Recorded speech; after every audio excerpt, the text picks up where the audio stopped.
Nasihat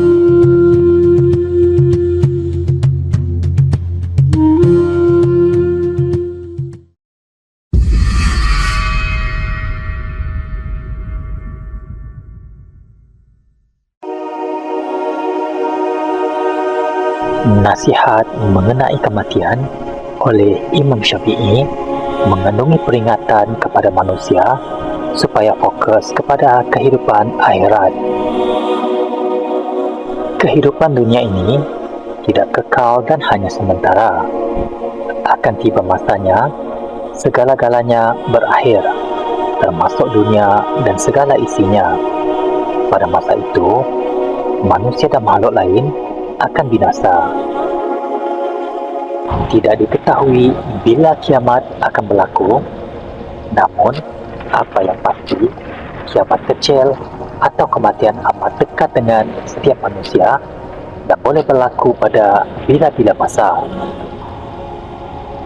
Oleh itu, seorang Muslim jangan terlalu asyik dengan kehidupan dunia sehingga lalai atau lupa akan akhirat. Allah Subhanahu wa Ta'ala sering memberi amaran kepada manusia supaya tidak hanya mengutamakan kehidupan dunia, tetapi mementingkan akhirat. Antara amaran ini ialah usia yang semakin meningkat, badan yang semakin lemah, dan semakin sakit. Sama ada kita sedar ataupun tidak, semua manusia sebenarnya sedang menuju ke arah kematian. Bersedia atau tidak, lambat laun, tua atau muda, semua orang akan menghadapinya. Orang yang berakal akan menjadikan kematian sebagai nasihat dan guru dalam kehidupan. Jika mereka cuai sedikit, mereka pasti kehilangan guru terbaik dalam hidupnya. Ini sebagaimana sabda Rasulullah sallallahu alaihi wasallam, cukuplah kematian sebagai penasihat. Sementara itu, Imam Syafi'i juga memberi nasihat tentang kematian. Antara nasihat beliau adalah tidak sepatutnya bagi seorang mukmin lalai dari mengingati kematian dan mempersiapkan dirinya untuk menyambutnya. Mesej yang boleh diambil daripada nasihat ini ialah setiap orang yang beriman hendaklah sentiasa mengingati kematian pada setiap masa. Dengan itu, mereka akan sentiasa terpelihara daripada perbuatan keji dan dosa.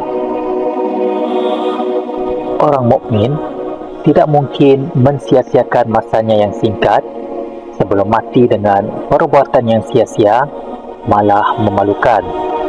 Oleh itu, mereka akan sentiasa memperbanyakkan amal soleh dan mendekatkan diri kepada Allah Subhanahu wa Ta'ala. Nasihat kematian kedua oleh Imam Syafi'i iaitu, jadikanlah akhirat di hatimu, dunia di tanganmu, dan kematian di matamu. Nasihat ini mempunyai mesej yang hampir sama dengan nasihat sebelum ini.